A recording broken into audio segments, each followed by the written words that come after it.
ewaffe era ku kyalo kwaliko omusajja alina n'abaana be bamaanyi baali bamuyita Nsubuga mutenza Gulu. Mutenza Gulu nga tasaaga. Mutenza Gulu yali tasaaga. Ng'akola ki Mutenza Gulu? Yali mugagga nnyo e Masaka ye Mutenza Gulu bamumanyi n'abaana be bwe bali nalaba n'omu ku bo ng'ali mu magye ga UPDF. Abaana ba Mutenza Gulu baakulira mu bugagga. Naye Mutenza Gulu yalina omuti ewaffe nga muwanvu munene nnyo. Naye nga Mutenza Gulu bw'aba ayagala okukulamu akakoola akasemba waggulu gwokka. Mwami Tamale. Omuti ne gukola bwe guti? Yes, asi kubendinga. Gukka. Gutya? Gukka. Gukira mu ttaka? Ne gujja nga kola sayizi yaako bwe guti. Gutuuka waagukwatiramu. Akakoola akasembayo.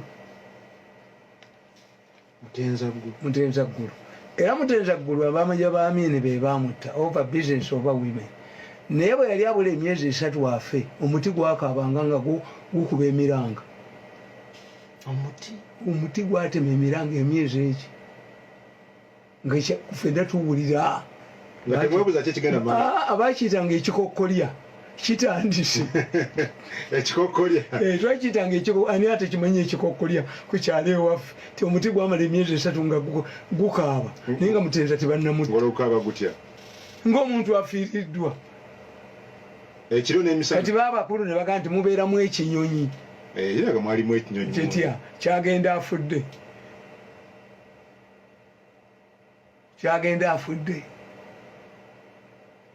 Omusajja omukambwe gwe naatidde